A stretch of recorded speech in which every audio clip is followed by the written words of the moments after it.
Have you ever wondered why some people seem to effortlessly attract the right kind of people into their lives? Not just partners, but true friends, mentors, and genuine connections?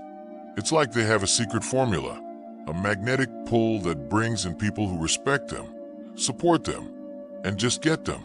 It's easy to think it's just luck, but what if I told you it's got nothing to do with luck at all? What if the key to attracting the right people is something you already possess, just waiting to be unlocked? But before we continue, I'm offering you a free ebook to thank you for supporting the channel. Download it now and begin your journey towards self-discovery, dream interpretation, and shadow work. Hurry because it's free. The link's on the channel page. Now let's get into it. The brilliant mind of Carl Jung believed that the universe is a reflection of our inner world. So, if you're out there feeling lonely, attracting the wrong kind of people, the ones who drain you, use you, or don't respect you, it's not a cosmic coincidence. It's a signal. The universe is telling you that there's some work to be done on the inside. Jung's core idea is that we can't truly connect with others until we've connected with ourselves. When you think about it, it makes perfect sense. How can you expect someone else to love and respect you if you don't love and respect yourself? It's a concept that's been around forever, but Jung gave us the tools to actually do something about it. One of the first steps is fasten your shadow. Your shadow, remember, is the part of you that holds all the stuff you don't like, your insecurities, your past mistakes, your flaws. It's all the things you try to hide from the world, and sometimes even from yourself. When you ignore your shadow, you're not being authentic. You're wearing a mask, and people can sense it. They might not be able to put their finger on it, but they can tell something's off. And when you're not being real, you attract people who aren't real either. They might be drawn to the mask you're wearing, not the real you. And that kind of relationship is going to fall apart sooner or later. But when you start doing the real work, when you look at your shadow with courage and compassion, something fundamentally changes inside you. It ain't going to be easy, for sure. It's like peeling back the layers of a lifetime of stuff you've been trying to bury deep down. You're going to find old hurts, moments of weakness, and parts of yourself you've been ashamed of. Maybe it's a hidden anger, a deep-seated insecurity, or a tendency to be lazy that you've been fighting your whole life. But instead of turning away from it, you lean into it. You realize that these parts aren't monsters. They're just parts of your story.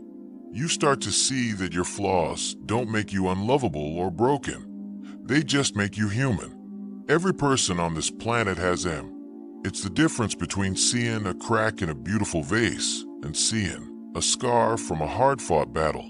That scar tells a story of survival and strength. When you can look at your own imperfections and say, yeah, that's part of me, and I'm okay with that, you unlock a whole new level of self-acceptance. And that genuine, no-holds-barred self-acceptance, man, that's where true confidence comes from. It's not about being perfect. It's about being unapologetically real. You start to accept yourself, warts and all, and that self-acceptance is magnetic. It's what we call genuine confidence. It's not about being perfect. It's about being okay with being imperfect. Think about it like an old, worn-in leather jacket. It's got creases, maybe a few scuffs and marks, and it fits you just right because it's molded to you over time. It tells a story. Now, imagine someone who's got to have everything perfect and brand new all the time. That ain't real. It's a performance. But when you're comfortable in your own skin, with all your history and imperfections showing, people can sense it. They see that you're not trying to be someone you're not. You're not desperate for their approval, cause you've already given it to yourself. That's the vibe that pulls people in. It's an energy that says, hey, I'm just me, and that's enough.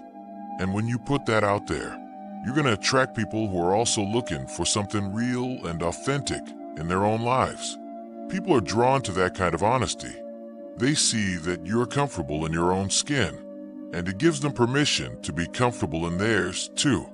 Another key part of Jungian psychology is the concept of the persona, the public face you show to the world. It's necessary, sure. We all need a persona to function in society. But when you get too wrapped up in your persona, when you try to be what you think everyone wants you to be, you lose touch with your true self. You start living for others' approval, and that's a dangerous game. You'll attract people who like the version of you that you've created, not the person you actually are. True self-love means stripping away the persona and finding the real you underneath. It's about skin yourself. Who am I when no one's looking? What do I truly want? What do I value? This is the journey of individuation, Jung's term for the process of becoming a whole and complete individual. It's a lifelong journey, and it's about integrating all the parts of yourself, the good, the bad, and the ugly. When you're on this path, you radiate a sense of purpose and integrity that's just irresistible. So how do you start? Start by being your own best friend. Treat yourself with the same kindness and compassion you'd offer to a loved one. If you make a mistake, don't beat yourself up. Learn from it and move on. Practice self-compassion. Take time to do things that truly nourish your soul, not just things you think you're supposed to do. Pay attention to your intuition. Jung believed that our inner voice, our intuition, is a crucial guide on the path to self-love. Listen to that little voice inside you that tells you when something feels right and when something feels wrong. When you trust yourself, others will trust you too. Journaling and dream analysis, as we've talked about before, are powerful tools for this. Write down your thoughts, your feelings, your dreams. Look for patterns. See what your unconscious mind is trying to tell you about who you are and what you need.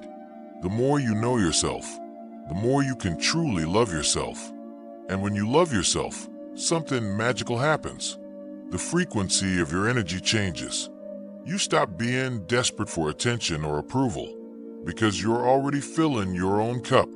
And when you're not needy, you're not a target for people who want to take advantage of you. You start emanating a calm, confident energy that naturally attracts people who are on a similar wavelength, people who are also doing their inner work, who are whole and authentic in their own right. You'll find that your relationships become deeper, more meaningful, and more reciprocal. You won't have to chase people because you'll be a source of light, and they'll naturally want to be in your orbit. So, if you're tired of attracting the wrong people, stop looking outside of yourself for the answer. The person you need to attract first is you. Love yourself fiercely. Embrace your whole self, and the right people will find their way to you.